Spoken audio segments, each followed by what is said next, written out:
మేము గుజరాత్ టూర్ వెళ్ళాం కదా అక్కడ అనమాట సోమనాథ్ టెంపుల్లో ఫస్ట్ అయితే దర్శనం అయితే చేసుకున్నాము. ఇంకా బాగా ఎండగా ఉందని ఇంకా బయటకు వెళ్ళి నిమ్మరసం తెచ్చుకొని తాగాము. మళ్ళీ అక్కడ చెట్టు కింద కూర్చొని తాగామన్నమాట.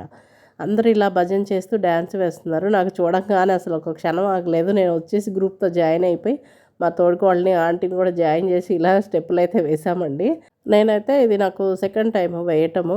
మా తోడుకోడలు ఇప్పుడే ఫస్ట్ టైం అనమాట. తను కొంచెం బిడియ పడతా ఉంది, అయినా సరే వేసింది బాగానే.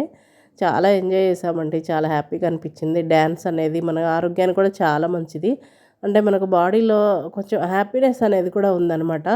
అలా సంతోషంగా ఉన్నప్పుడు కూడా మన ఆరోగ్యం కూడా చాలా ఇంప్రూవ్ అవుతుంది అనిపించింది. నేను డ్యాన్స్ అయితే కంటిన్యూ చేస్తాను అండి. చాలామంది సిగ్గుపడతా ఉంటారు. కొంతమంది ఏంటంటే ఎక్కిలిగా మాట్లాడుతుంటారు, డ్యాన్స్ వేస్తుంది చూడు అట్లా అని కొంతమంది ఎగతాళి చేస్తారు. కానీ నేను అసలు అవన్నీ అయితే ఏం పట్టించుకోనండి. మన సంతోషం మనకు ముఖ్యం. మనం తప్పు చేయనప్పుడు భయపడాల్సిన అవసరం ఏముంది. డ్యాన్స్ చేస్తే ఆరోగ్యము వెయిట్ కూడా తగ్గుతామని నాకు అనిపించింది ఆ రోజు. నేనైతే డ్యాన్స్ అయితే కంటిన్యూ చేస్తాను. ఇంకా మా తోడుకోళ్ళు గ్రూప్తో డ్యాన్స్ అయిపోయిన తర్వాత పక్కకి వెళ్ళి కూర్చుని తనని రమ్మంటున్నాను అనమాట. ప్లీజ్ సబ్స్క్రైబ్ చేసుకోండి.